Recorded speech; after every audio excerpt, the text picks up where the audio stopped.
Good afternoon, dear friends, ladies and gentlemen.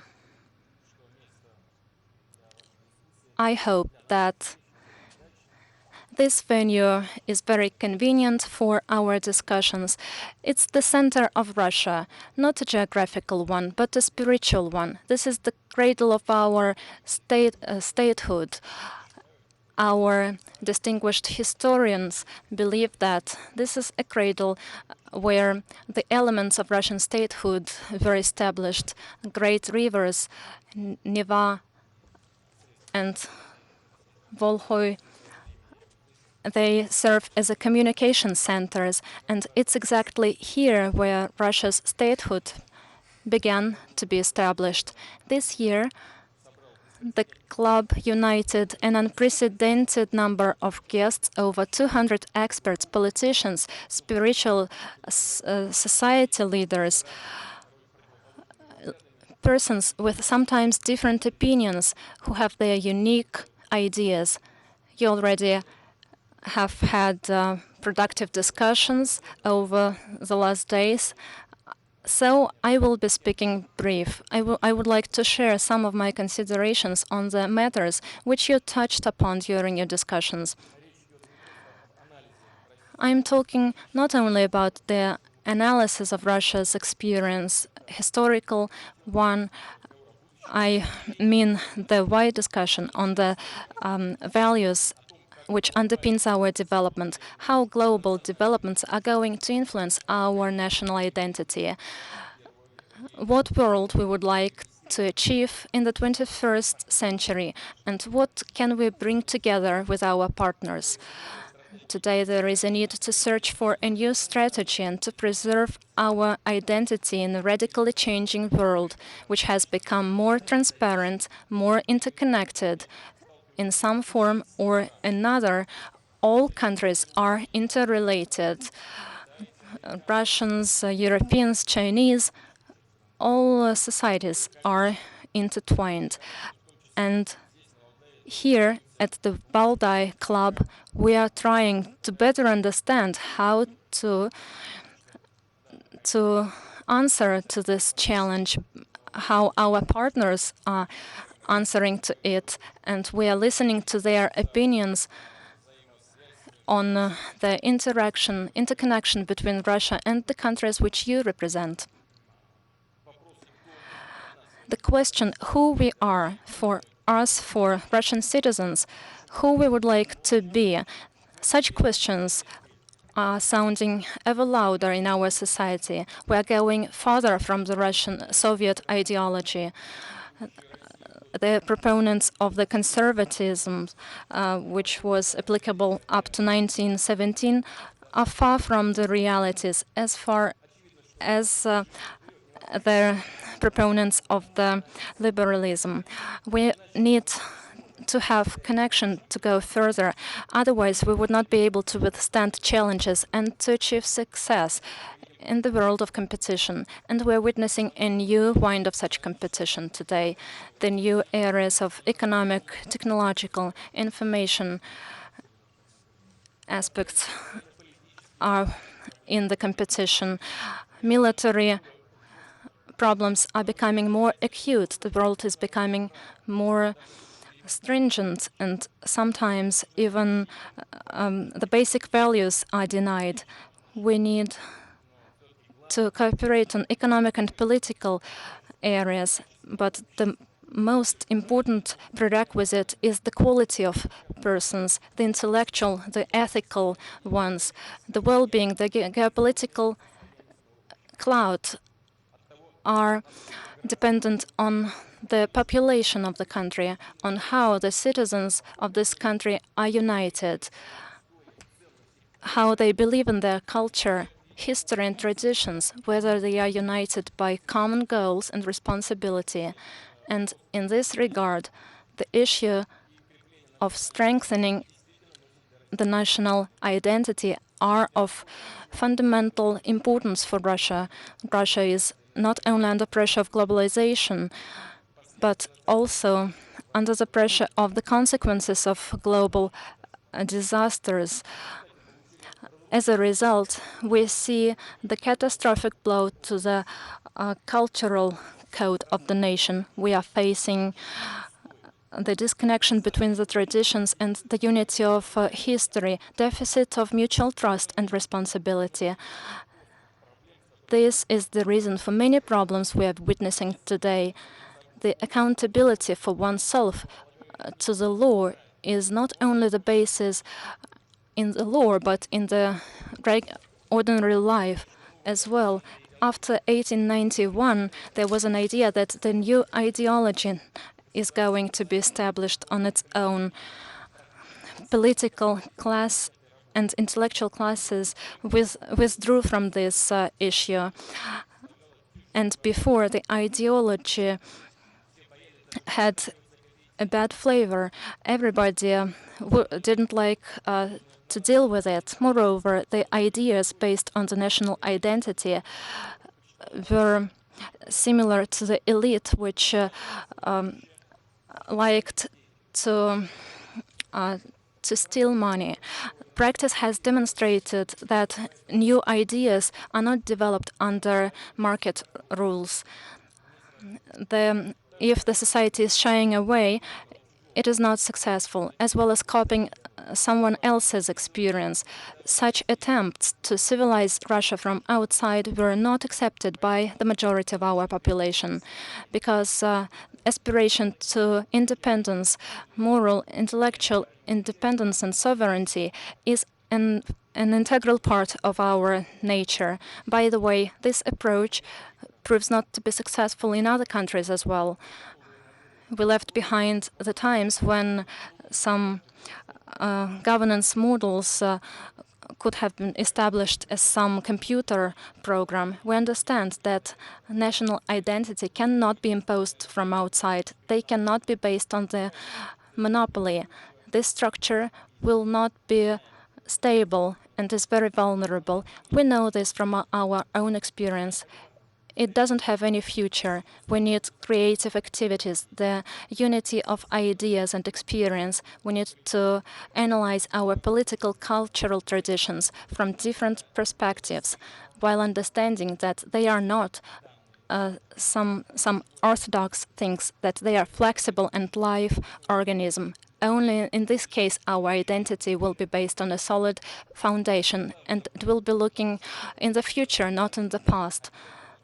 And the questions of ideology and development should be discussed by people of various opinion who should discuss what should be done in order to resolve problems.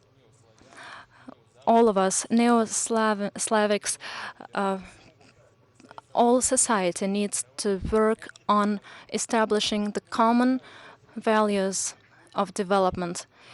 We need to get rid of bad habits, of hatred, renouncing any other opinions. We shouldn't pass the future of the country from one person to another, criticizing everything from the perspective of pessimism.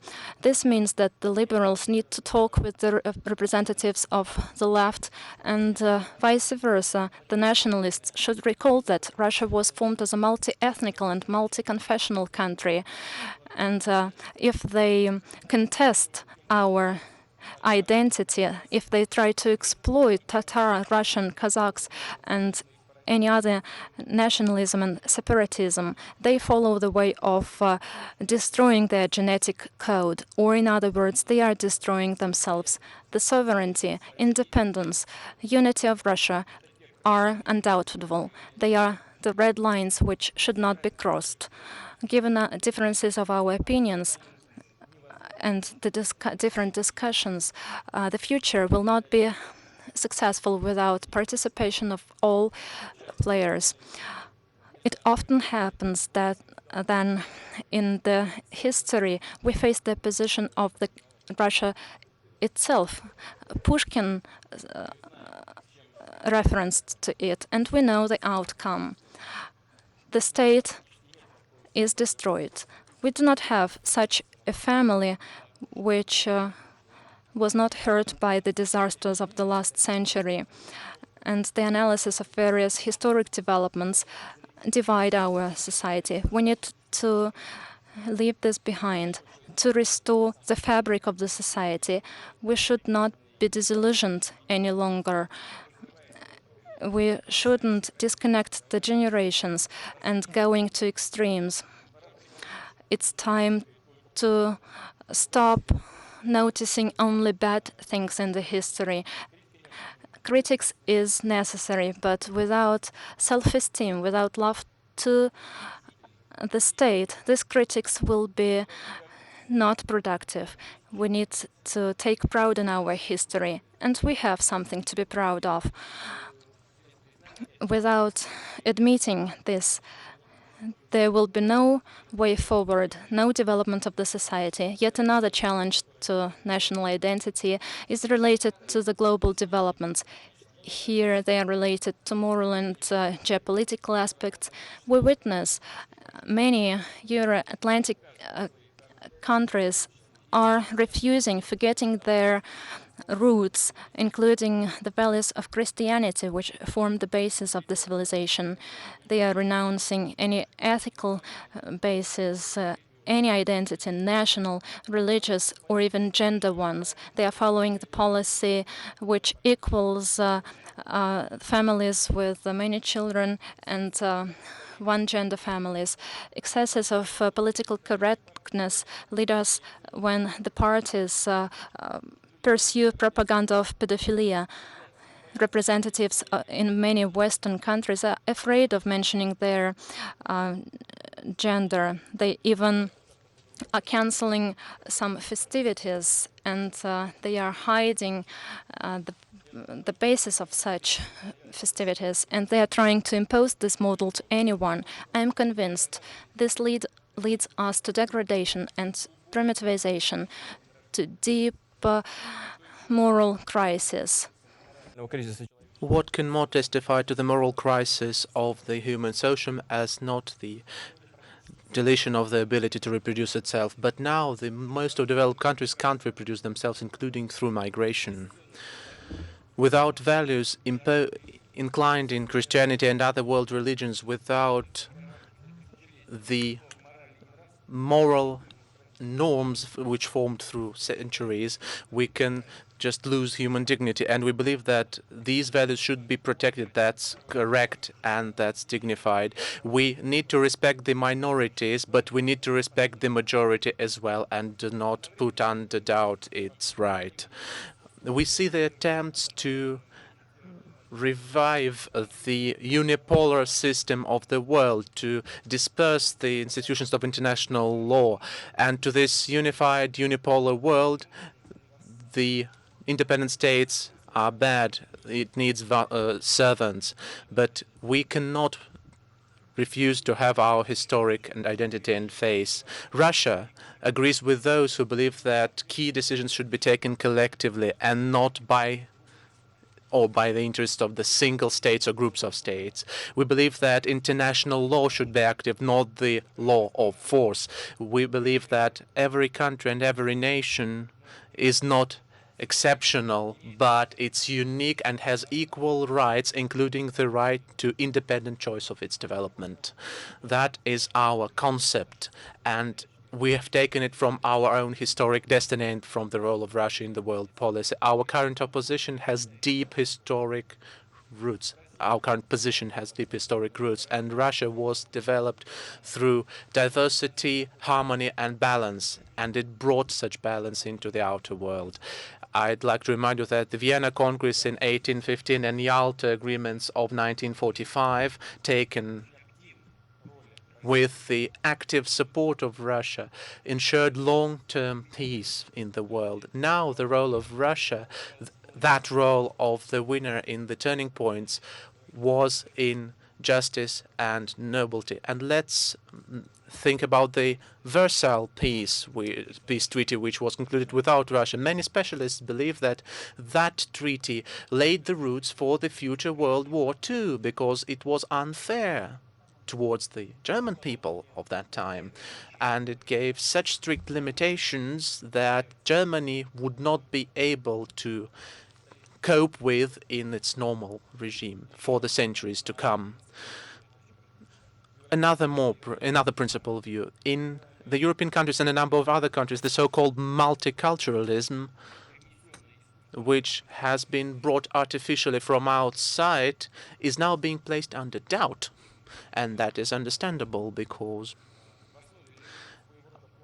in the basis of that, there is the payback for the colonial past.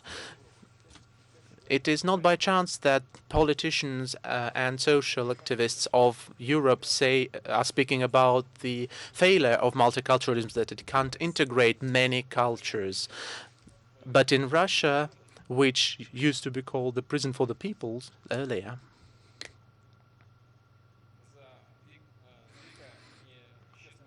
in Russia, not a single ethnicity, even the smallest one, disappeared for the centuries of its existence. They all maintained their independence and cultural identity and their historic space. You know, I've learned with interest, I didn't even know that in the Soviet time, all tiny peoples had their own newspapers, their languages were supported, their national literature was supported.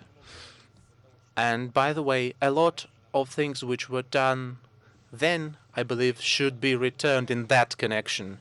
We have also accumulated rich experience of inter-influence, inter-enrichment of different cultures. That is polycultural character and poly-identity character. It is in our historical code.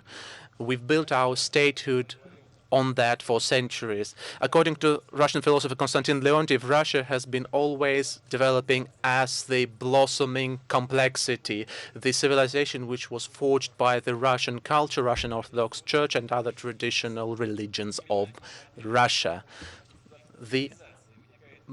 We take the peculiarities of our state from the model of the state of civilizations, because we have always tried to be flexible about national and religious peculiarities of these or those territories to ensure diversity in unity. Christianity, Islam, Buddhism, Judaism are integral parts of the identity and historical heritage of Russia in the current life of its citizens. The main task of the state enshrined in the constitution is to ensure equal rights for representatives of traditional religions and atheists, the right to the freedom of consciousness for all the citizens of Russia. But the identification through only ethnos or religion in a polyethnic state is not possible. We should form civil identity on the basis of common values, patriotic conscience, solidarity, and civil responsibility, as well as respect of the law. And this would be impossible without the connection with the ethnic and religious roots. This is the necessary condition to maintain the unity of the country.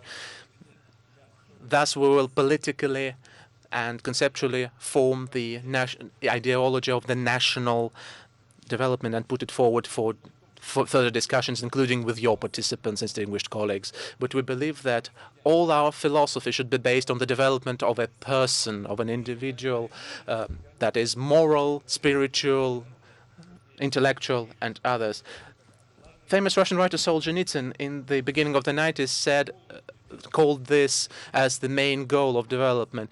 We have to admit we haven't yet managed to fully break the negative tendencies, but we have just took one step back from the dangerous red line of losing national potential. The value of single human life in the history of our country for many times was not very large and very important, because the goal was put forward as the main priority. But now we can't throw into the fire millions of people. We have to use everyone. We have to care about everyone. People, not the nuclear weapons or resources, would be the main power of Russia for the centuries to come. And for upbringing of the personality and the patriot. We need to restore the role of the great Russian history, literature, and culture. They should become the main source for the national identity understanding. And here, a lot depends on the pedagogical staff and pedagogical community, which is the main preserver of the common national values, ideas, and beliefs.